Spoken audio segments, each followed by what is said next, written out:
Bom, pessoal, agora a gente vai falar do outro indicador aí, super conhecido, super antigo, o estocástico, Stochastic, bastante conhecido, bastante utilizado, um dos mais famosos do mundo, segundo eu acho que MACD e FR estocástico são os gráficos mais conhecidos no mundo. Esses dois caras aqui são osciladores, eles são gráficos para você usar quando não houver tendência. Como eu não opero quando não há tendência, eu os uso não para operar, mas para me auxiliarem na minha saída.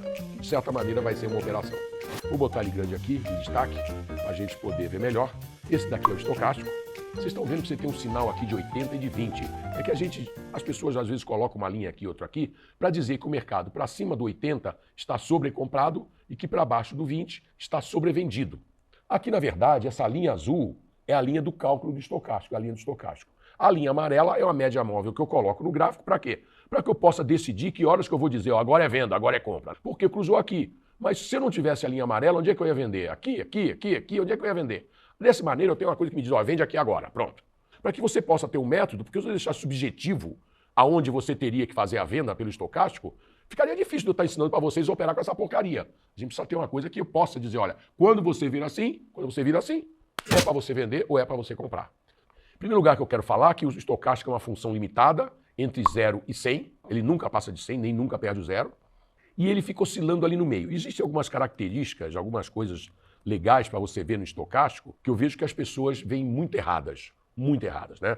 Você está vendo que o estocástico ele faz essa volta lá para cima, lá para baixo e tal.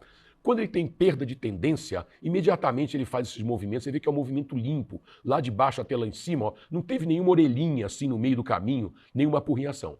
Isso é quando a gente não tem tendência.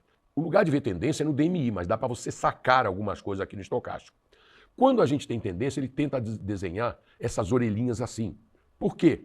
Porque, na verdade, olha aqui para mim, pessoal, o que está acontecendo é o seguinte, estocástico é a gente está dentro de uma sala, é um cara que é um advisor nosso, né? Você fala, aí o mercado vai subir, só que o mercado já está lá em cima. E aí ele muda, né? Ele fica falando assim para você, para cima. Ele fica cutucando o teto, para ver se quebra o teto para o mercado poder subir mais.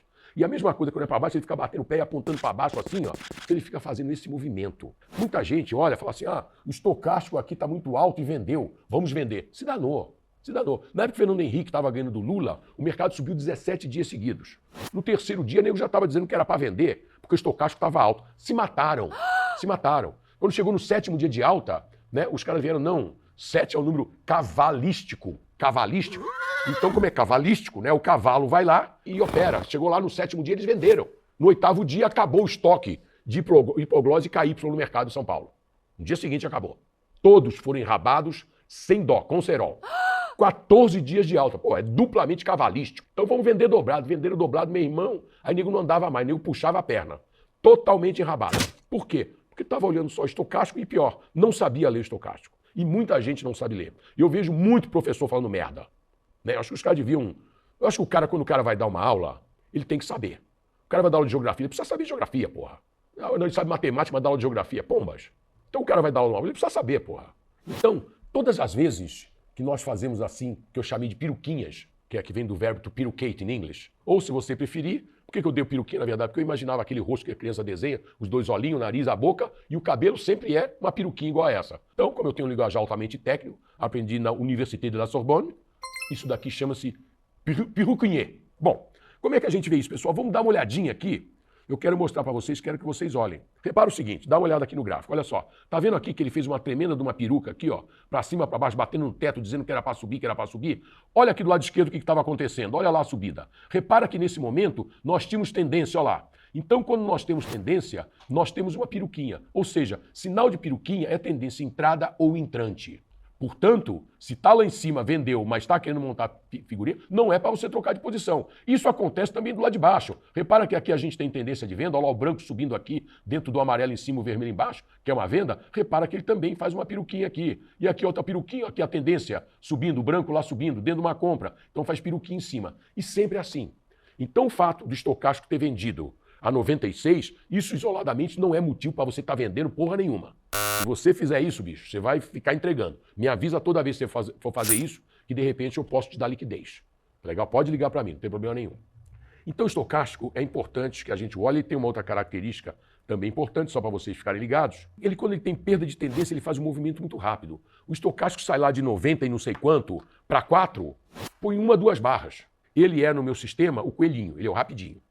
E ele é um dos indicadores, um dos osciladores, um dos gráficos que vai me ajudar a sair do trade. Quando a gente estiver juntando tudo, você vai juntar toda essa informação, você vai ver do cacete como é que as coisas estão sincronizadas e que funcionam com o mercado. Então esse cara aí foi o estocástico. Esse estocástico, só para dar uma complementada aqui, ele é primo irmão do IFR, o RSI, o IFR, que é o índice de força relativa. Ele é primo irmão. Por quê? Tanto o IFR como o estocástico têm a calculeira deles derivadas do Cutler, que era um modelo gráfico mais antigo e que não havia condições de ser usado basicamente porque a calculeira era tão hipertelhativa que na hora que você acabava de calcular a primeira barra de 5 minutos tinha acabado o pregão. E naquela época não tinha esse computadorzinho com essa agilidade, esse negócio todo, né? Era um negócio complicado. Não era assim, feito que vocês estão vendo hoje. Então, o que acontece? Não dava para usar, não dá. Você tinha o quê? Grande porte. Não dava para você pegar aquele grande porte, levar para a sala de operação para operar, depois voltava para bater o movimento. Não dava para fazer isso. Então, os caras botaram duas calculeiras simplificadas que gerou o IFR e o estocástico. Esse modelo gráfico de onde foi gerado chamava o Cutler, só para você saber. Só historinha, não tem nenhuma influência para você operar.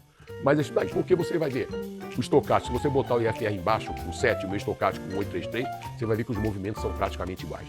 Né? Não tem muita diferença. Ok, pessoal, esse daí é o estocástico e vai ser um dos sinais para a gente estar saindo do trade. Vamos para a próxima.